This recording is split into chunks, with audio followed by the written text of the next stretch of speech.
दोस्तों, जैसे ही देश की बात आती है तो पूरे देश को एक साथ इकट्ठा कर देने वाला तिरंगा सबसे पहले पूरे भारत की तस्वीर लिए मन में उभर आता है, जिसकी इज्जत बचाने के लिए न जाने कितने ही वीर सपूतों ने अपनी जान कुर्बान कर दी, लेकिन कभी भी तिरंगे की शान नहीं जाने दी। लेकिन क्या आपको पता है कि 22 जुलाई 1947 से पहले भारत के पास अपना कोई नेशनल फ्लैग ही नहीं था। यहाँ तक कि आज से 23 साल पहले जब मौर्य साम्राज्य के समय पूरा भारत एक साथ था, तब भी भारत का कोई राष्ट्रीय ध्वज ही नहीं था। यहाँ तक कि मुगलों के समय में भी भारत के पास कोई अपना झंडा नहीं हुआ। इसीलिए तिरंगा आखिर कैसे आजादी के बाद देश का नेशनल फ्लैग बना, इसकी कहानी अपने आप में बहुत रोचक है। तो आइए जानते हैं इस वीडियो में। दोस्तों, आजादी से पहले भारत में 562 से ज्यादा रियासतें थीं और इन सभी रियासतों के भी अलग अलग झंडे थे।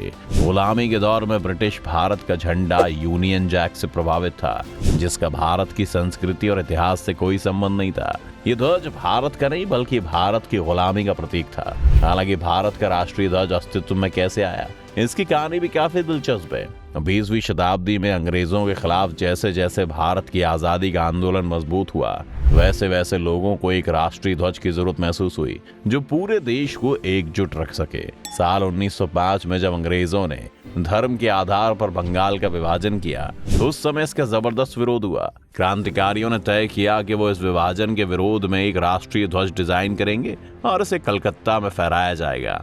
इस रणनीति के तहत साल 1906 में शचीन्द्र प्रसाद बोस और सुकुमार मित्र ने एक झंडा डिजाइन किया। झंडे को तब कोलकाता के ग्रीन पार्क में फहराया गया था। उस समय अंग्रेज हिंदू और मुसलमानों को अपनी फूट डालो राज करो की नीति के तहत बांटना चाहते थे। इसीलिए इस झंडे को इस तरह से डिजाइन किया गया कि इसे हिंदू और मुसलमानों को एकजुट किया जा सके और उनके बीच सांप्रदायिक सौहार्द रहे।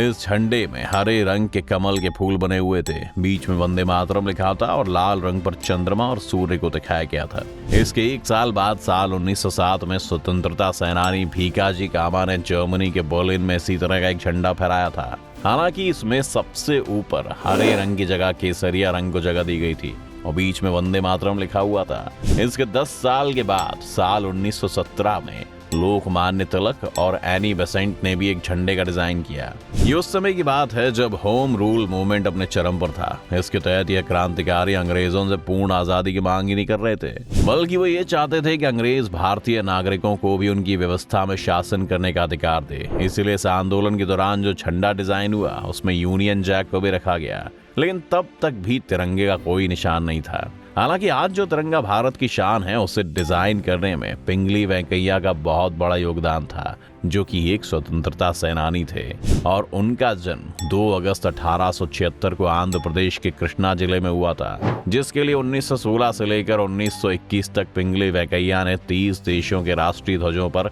गहराई से विचार किया और 1921 में कांग्रेस के सम्मेलन में उन्होंने राष्ट्रीय ध्वज का अपना बनाया हुआ डिजाइन पेश किया। उस डिजाइन में मुख्य रूप से लाल और हरा रंग था, जिसमें लाल रंग हिंदू और हरा रंग मुस्लिम समुदाय का प्रतिनिधित्व करता था। बाकी समुदाय को ध्यान में रखते हुए महात्मा गांधी ने उस डिजाइन में सफेद रंग की पट्टी डालने की बात कही। महात्मा गांधी ने ही झंडे के बीच में चरखे को शामिल करने की सलाह दी थी, क्योंकि वो चरखे को ब्रिटिश हुकूमत के खिलाफ क्रांति का प्रतीक मानते थे।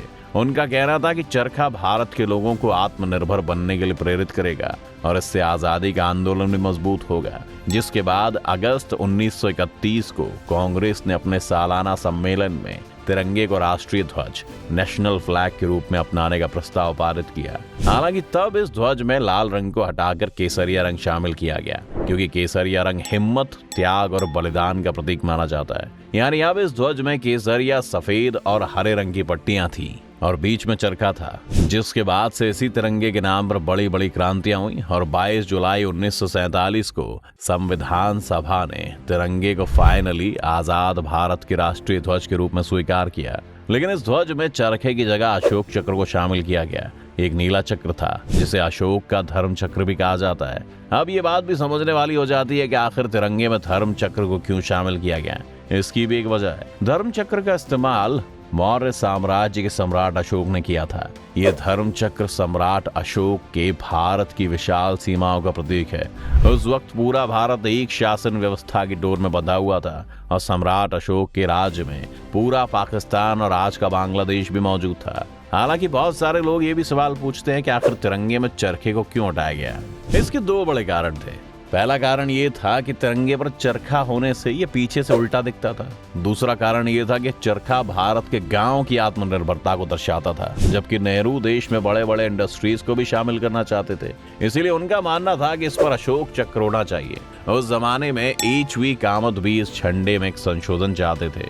उनका कहना था कि अशोक चक्र के अंदर स्वास्तिक चिन्ह होना चाहिए। हालांकि जब उन्होंने अशोक चक्र को तिरंगे पर अंकित देखा तो उन्हें लगा कि स्वास्तिक चिन्ह को इस पर जगह देना सही नहीं होगा। इसीलिए संशोधन को भी उन्होंने खुद से वापस ले लिया। लेकिन यहीं पर आपको एक हैरान कर देने वाली बात बताएं कि तो भारत को भले ही 15 अगस्त को आजादी मिल गई थी, लेकिन उस दिन नेहरू ने तिरंगा नहीं फहराया था, बल्कि उसकी अगली सुबह यानी 16 अगस्त 1947 को जवाहरलाल नेहरू ने लाल किले पर तिरंगा फहराया था। इस तिरंगे को दिल्ली से करीब 70 किलोमीटर दूर मेरठ से मंगवाया गया था, जिसके लिए 1947 में मेरठ के खादी विभाग को यह सूचना दी गई कि पहले स्वतंत्रता दिवस पर फहराया जाने वाला तिरंगा मेरठ में तैयार किया जाएगा। इसके लिए स्वतंत्रता सेनानी पिंगली वेंकैया द्वारा डिजाइन किया गया तिरंगा दिल्ली से मेरठ भेजा गया।